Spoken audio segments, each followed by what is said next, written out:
Hey homeschoolers, I'm Melissa Webb, former full-time classroom teacher and homeschool mom turned full-time business CEO. I am determined and dedicated to helping you in this journey that you're on.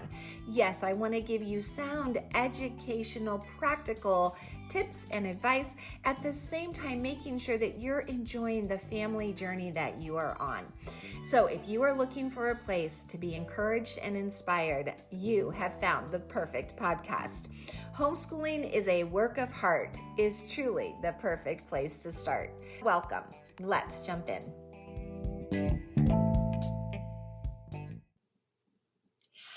Well, hey friend, I am so glad that you are here this week and tuning in. Is this your first listen? Or is this your 91st listen? Some of you have been on this journey with me since episode number 1. And can you believe we're getting so close to 100 listens? That's some serious dedication. Either way, I'm really glad that you have chosen to take some time for yourself, block out the rest of the world just for a little bit, and engage your brain, because that's what you're going to be doing. And I know you didn't have to. Okay, it is a common thought, isn't it? This whole I have to. We have something like 60,000 thoughts a day. And I wonder how many of our thoughts start with those 3 simple words. I have to make dinner. I have to pay that bill. I have to call her back. I have to get the laundry done. But here's the truth, and it's a doozy. We actually don't have to do anything. I love having this conversation with my students because they desperately want me to stop believing that. Like, stop saying that, Mrs. Webb. That's not true. I do have to do my writing. And I say to them, but actually you don't. You don't have to. Yes, you'll have some consequences to pay if you choose not to. So why don't you instead believe that you're choosing to show up and be this responsible student, not because you have to? I don't know where or when it all begins, but it happens to all of us. We have obligations or responsibilities or lists, long lists of things to do, and we find ourselves saying, so today I have to fill in the blank. And maybe it's not a big deal, but I kind of think it is when that thought, I have to, enters my head. I have noticed it's usually followed by a negative emotion. The two are tied together. And it is impossible to feel positive emotions all the time, every day, all day. But here's the thing. When I realized I have the power to get rid of a lot of my negative feelings and emotions, I suddenly felt like a happier person. And that just feels good. So I just want to throw it out there this week. Have you tried this? Have you been paying attention to this? I want you to think of the last I have to thought that you had. Like, seriously, think for just a second. What was the last I have to thought you recently had? And then as you think on that for just a second, then I want you to go to the feeling or the emotion that it created for you. My guess is it was probably negative. You may have felt stressed, pressured. You could have even felt poorly about yourself. I've done that. Do you have thoughts like, I haven't called my sister in 2 weeks. I have to call her.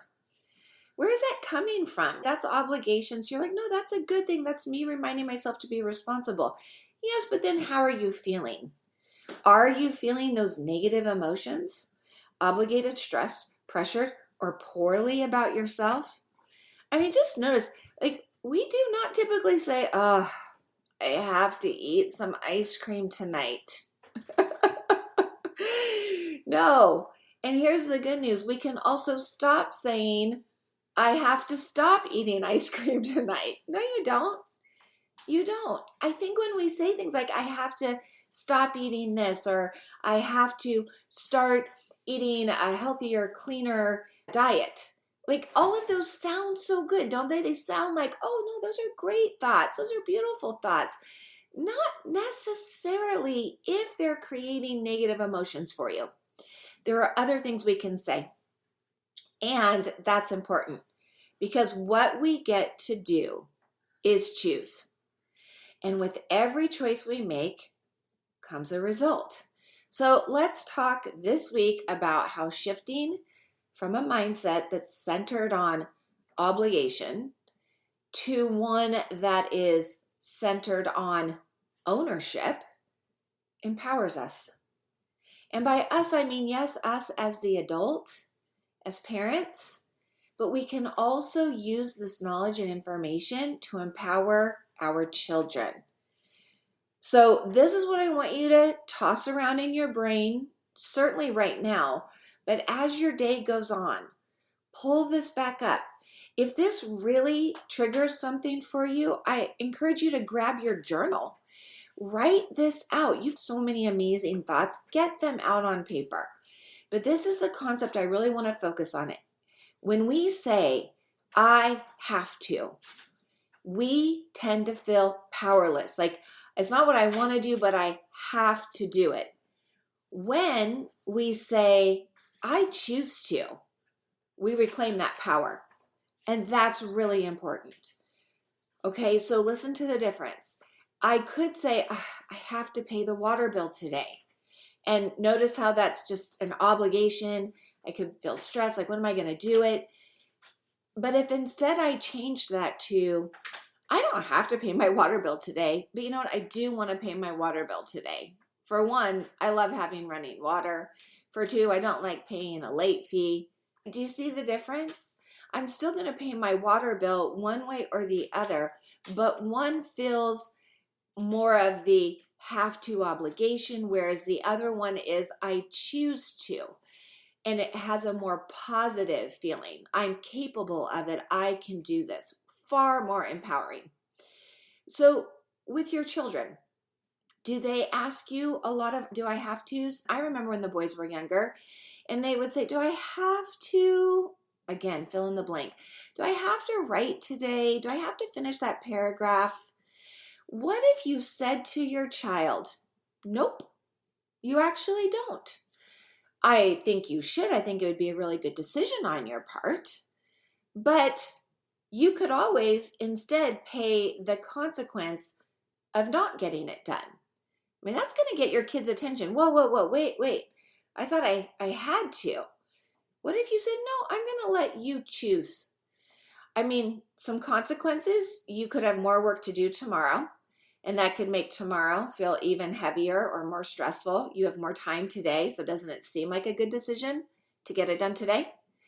You could say maybe that your consequence would be you're going to fall further behind in writing, especially if you already feel like you're a little bit behind. And that can lead to frustration and feeling overwhelmed and even having a lack of confidence. That's not what I think any of us want. So wouldn't it make sense to get that paragraph done today? You could throw something out like, no, you don't have to do it today, but we do have some fun plans later today. We can cancel that and you could do it then. Would you prefer that?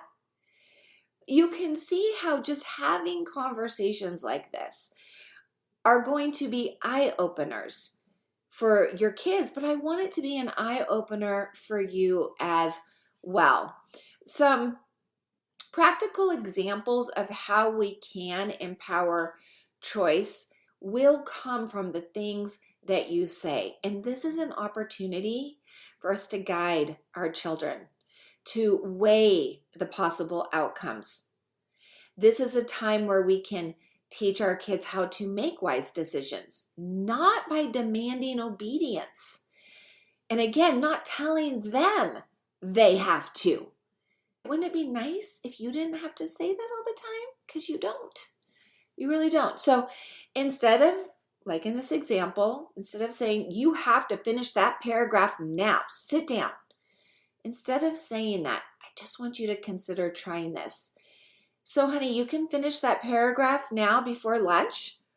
and afterwards we were going to head to the park.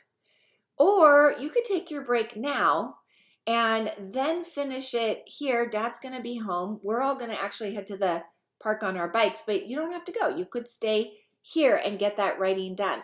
Which do you want to do?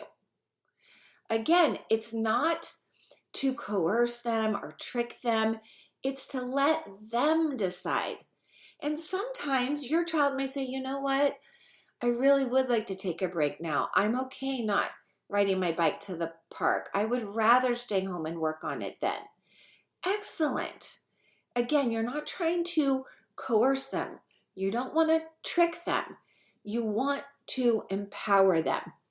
You could say, no, you don't have to do your spelling practice right now, but if you do wait until after dinner, it's going to cut into your screen time.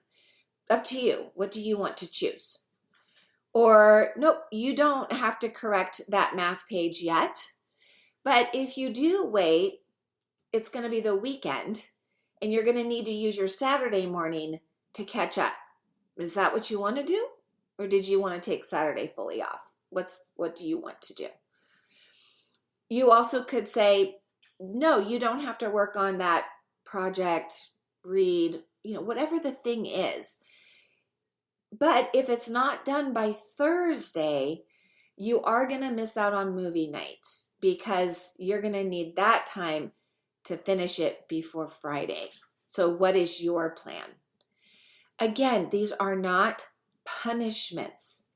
They're natural consequences. There is a difference.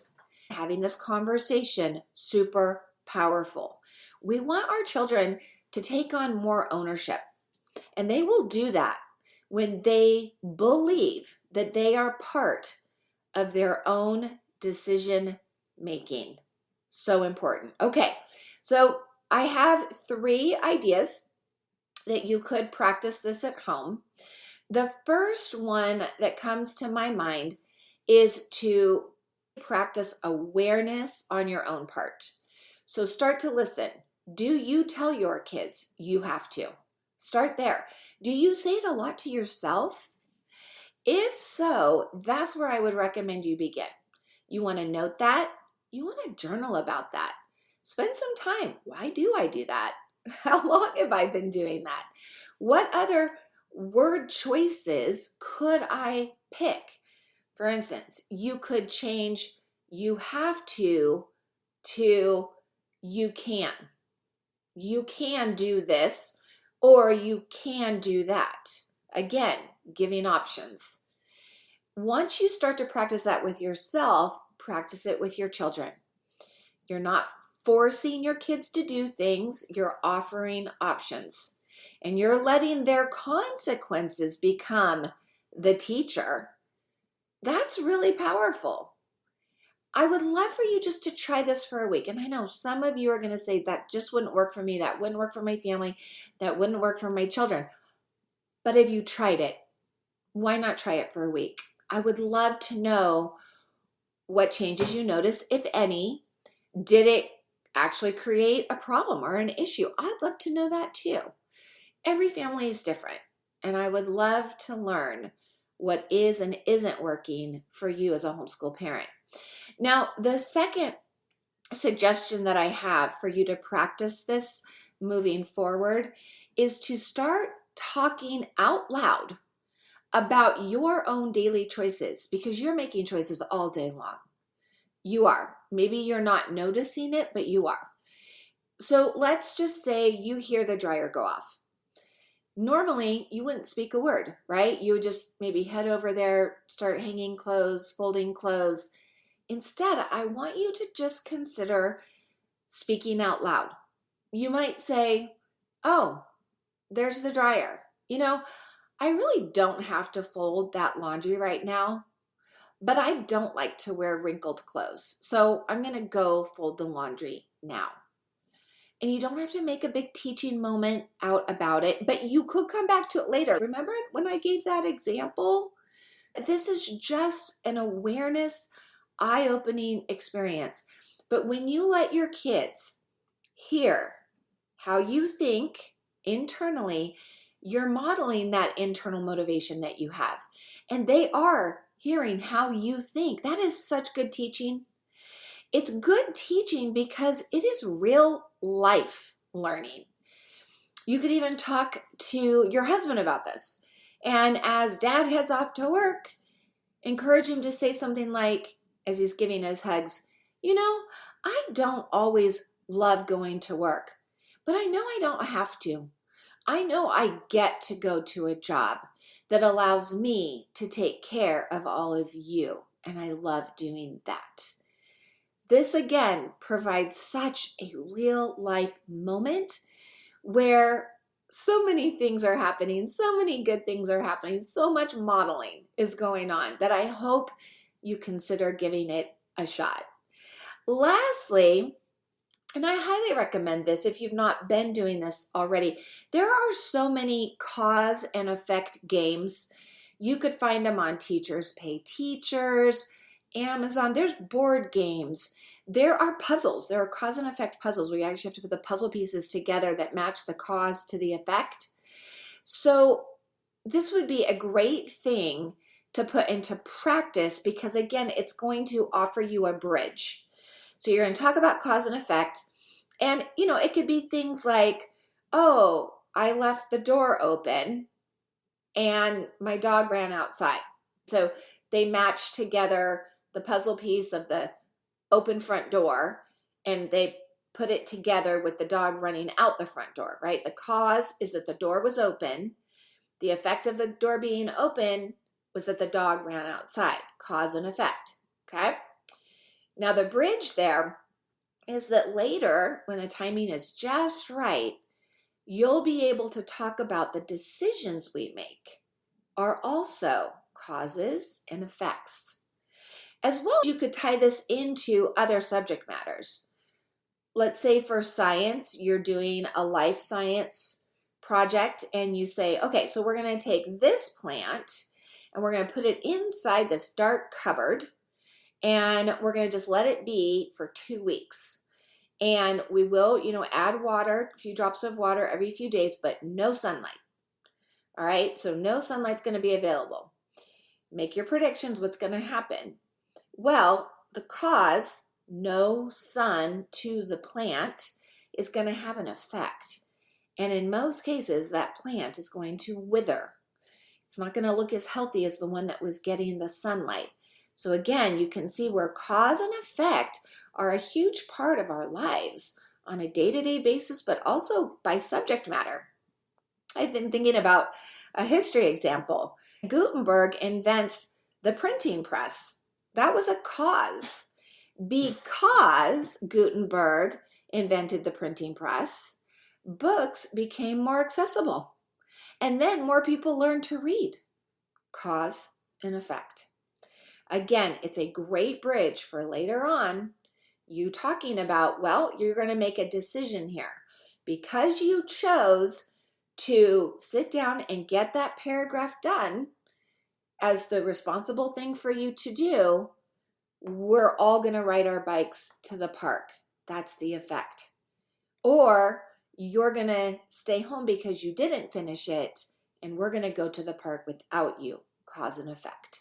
Okay? Great opportunities for learning and talking. How about this?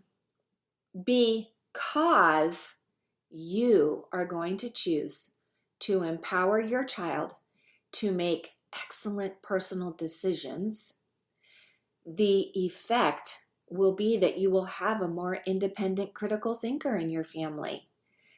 I mean, you don't have to, but why not raise decision makers, not just rule followers? We want our kids to be critical thinkers. And when we teach our kids that they don't have to do anything, but that every choice has its effect, has a result, we empower them to think and choose wisely. And I certainly am here to help you help your child make wiser decisions. And I choose to is far more powerful than I have to. This kind of mindset, I promise you, it's going to build maturity and confidence and a a strong sense of personal responsibility. Okay, well, I have to head over to my Pilates class. Oh, wait. No, I don't. I want to remain strong and healthy. So off to Pilates I'll go. Right on, everyone. Have a great week.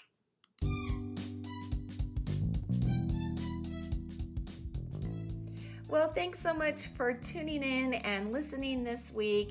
Hey, if this was something that you found valuable, don't forget you want to subscribe or follow so that every time a new episode is dropped, you'll be the first to know. And hey, before you go, if you are looking to get some of this academic writing under your belt and outsourced so that it's one less thing, freeing you up to enjoy more time with your family, hey, you're going to want to head over to writeonweb.com to see what kinds of resources and materials I have available for you. I will look forward to seeing you there, and I will look forward to seeing you here in our next episode. Right on.